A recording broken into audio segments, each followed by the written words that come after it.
Hello guys, आप देख रहे हैं वाईजी लॉ और मैं हूं वाईजी। और इस वीडियो में हम पढ़ेंगे बेलमेंट, जो कि चैप्टर 9 है इंडियन कॉन्ट्रैक्ट एक्ट का। तो बिना टाइम वेस्ट करे अपन शुरू करते हैं। बेलमेंट में बेसिकली क्या होता है, ये अपना पर्सन 1 है और ये अपना पर्सन 2 है। पर्सन 1 पर्सन 2 को कोई से भी गुड्स देता है कुछ भी पर्पस के लिए, तो उस प्रोसेस को बेलमेंट कहते हैं। जो बेलमेंट के लिए दे रहा है गुड्स, वो अपना होता है बेलर, ठीक है। और जो अपना गुड्स जिसको मिल रहे हैं वो होता है बेली। अब ये गुड्स वो पर्पस फुलफिल होने के बाद वापस रिटर्न कर देने होते हैं बेलर को। ये एक रूल है जो आप ध्यान रख लो, काफी इजी रहेगा, कभी कंफ्यूज नहीं होगे। कोई भी चीज की बात कर रहे हैं, जैसे बेलमेंट की बात कर रहे हैं, तो बेलर जो होगा ना, वो होगा जो दे रहा है अपने गुड्स, और बेली वो होगा जिसको मिल रहे हैं। जैसे पॉन करने की बात करें, आगे प्लेज भी आएगा बेलमेंट में, तो जो पॉनर होता है वो अपना सामान पॉन कर रहा है, और पॉनी जो होता है जिसको वो सामान मिल रहा है उस प्रोसेस में। समझ रहे हो? ई अगर आ रहा है एंड में तो जिसको सामान मिल रहा है जो सामने वाली पार्टी है, और अर आ रहा है तो जो पार्टी अपनी फर्स्ट पार्टी जो दे रही है। ठीक है, हर जगह यही रूल फॉलो होता है।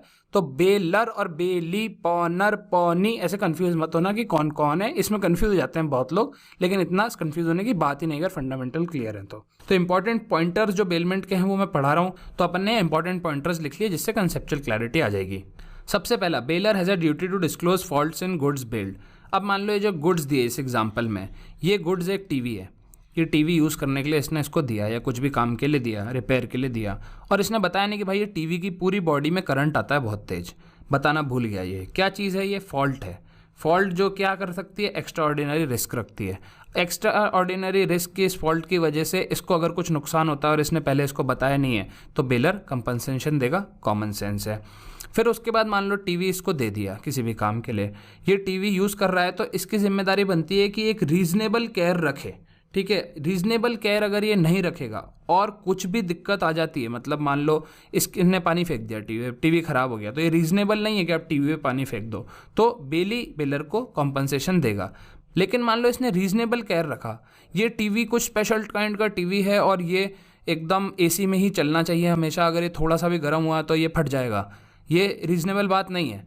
लेकिन इसने तो नॉर्मली चला लिया भैया, इसको क्या पता टीवी थोड़ी देर चला के फट जाएगा, इसका कुछ प्रॉब्लम है हीटिंग का, तो ये बात इसने इसको बताई नहीं थी। तो इसने रीजनेबल अगर केयर रखी होगी ना, तो फिर कोई ये वाली जिम्मेदारी नहीं बनती है, रीजनेबल केयर तक जिम्मेदारी बनती है। फिर उसके बाद bailee can use the goods only for the use he is authorised. वही वाली बात है। अब अपन यहाँ पे ले लेते हैं, टीवी हटाओ, यहाँ पे है हॉर्स। इसने इसको हॉर्स दिया। इसने हॉर्स किस लिए दिया? इसने बोला कि भाई तुम्हारी राइडिंग के लिए हॉर्स है और किसी काम के लिए नहीं है। ऑथराइज्ड यूज़ क्या है? राइडिंग। लेकिन जो अपना बेली है, इसने तांगा बना दिया हॉर्स का, इसने लगा दी घोड़ा गाड़ी पीछे और लोगों को घुमाया मस्त उसमें, तो ये ऑथराइज्ड यूज़ नहीं था, तो बेली बेलर को कंपनसेशन देगा। सिंपल। अगर बेली मिक्स कर देता है गुड को अपने खुद के गुड्स से, बेलर ने बेली को गुड्स दिए, बेलर ने बेली को दिए 100 किलो चावल, तो 100 किलो राइस इसने इसको दिए। अब बेली ने क्या करा, ये वाले जो चावल हैं अपने चावल के साथ मिक्स कर दिए। तो दो सिचुएशन हो सकती हैं, या तो कंसेंट से करें, बेलर ने ही बोला था मिक्स करने को, या विदाउट कंसेंट करें, बेलर ने कुछ नहीं बोला था, कंसेंट नहीं दी थी मिक्स करने की। अगर कंसेंट दी है तो मान लो ये 100 किलो चावल को ये अपने 100 किलो चावल में मिक्स कर देता है, तो इक्वल 50-50 प्रपोर्शन हो जाएगा इनका, जो टोटल प्रोडक्ट बचेगा उसमें। ये बात यहाँ लिखी है। अब मान लो कंसेंट नहीं दी थी और इसने मिक्स कर दिए, तो दो सिचुएशन हो सकती है, या तो वो सेपरेट हो सकते हैं या वो सेपरेट नहीं हो सकते। अगर वो सेपरेट हो सकते हैं तो सेपरेशन का जितना भी कॉस्ट है वो कौन देगा? वो अपना बेली देगा, क्योंकि इसने विदाउट कंसेंट मिक्स करें। अब यहाँ पर एग्जांपल में ले रहे हैं चावल। चावल के एक एक दाना वो सेपरेट करेगा? नहीं कर सकता, तो इसने मिक्स कर दिया विदाउट कंसेंट। ऐसी चीज़ जो सेपरेट नहीं हो सकती, तो कॉम्पनसेशन देगा। जो भी लॉस हुआ है 100 किलो चावल का, इसको लॉस हो गया ना, मिक्स हो गया इसके, तो वो बेली इसको देगा। ये अगला पॉइंट। फिर उसके बाद नेसेसरी एक्सपेंसेस जो भी कॉज होंगे बेलमेंट पे बेली के द्वारा, बेली जो भी नेसेसरी एक्सपेंसेस करेगा उस बेलमेंट पे, वो देगा बेलर।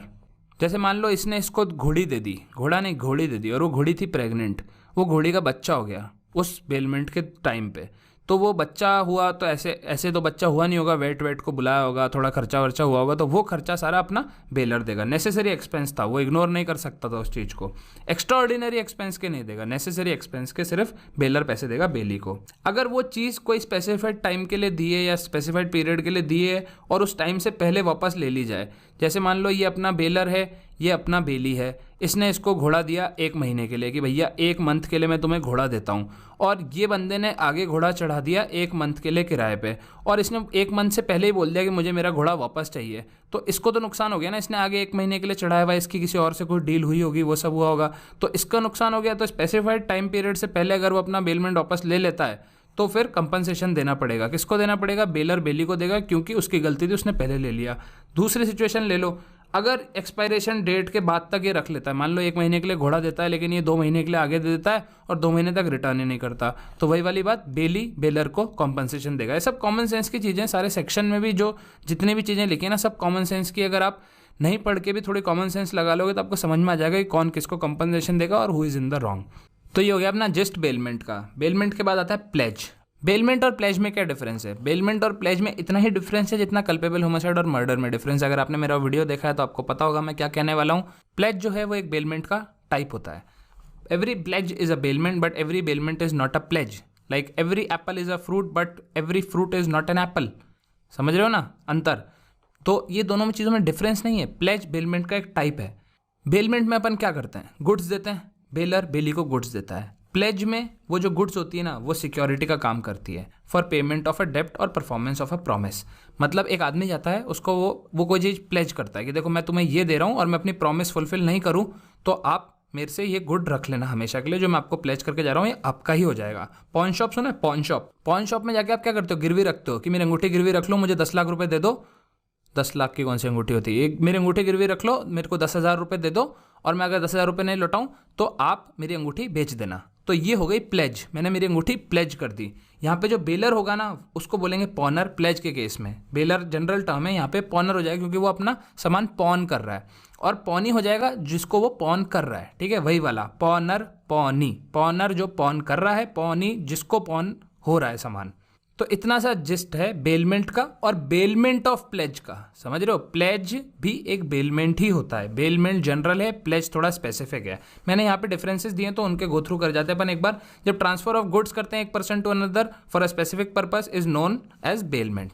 जब अपन ट्रांसफर ऑफ गुड्स करते हैं from one person to another as security for repayment of debt is known as pledge.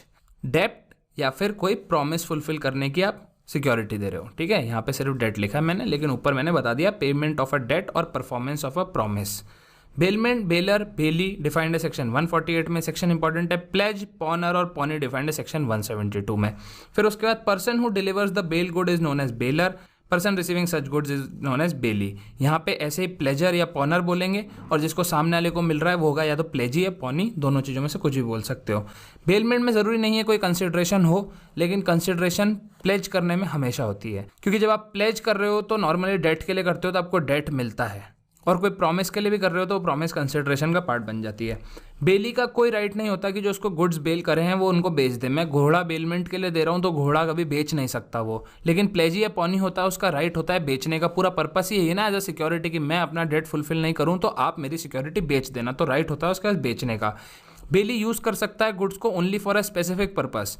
जो प्लेजी या पॉनी होता है वो गुड्स को यूज ही नहीं कर सकता, वो सिक्योरिटी के लिए दिए, वो सिर्फ उनको रखता है। ठीक है, उनको यूज करना ही नहीं है। काफी लोग ऐसा अज्यूम कर लेते हैं कि बेली में साफ साफ लिखा है only for a specific purpose, तो प्लेज या पॉनी में कोई भी पर्पस के लिए यूज कर सकते हैं, क्योंकि वरना यहाँ स्पेसिफिक पर्पस क्यों लिखते हैं? यहाँ पे तो स्पेसिफिक पर्पस है लेकिन यहाँ पे यूज ही नहीं कर सकते। ठीक है, अलाउड ही नहीं है।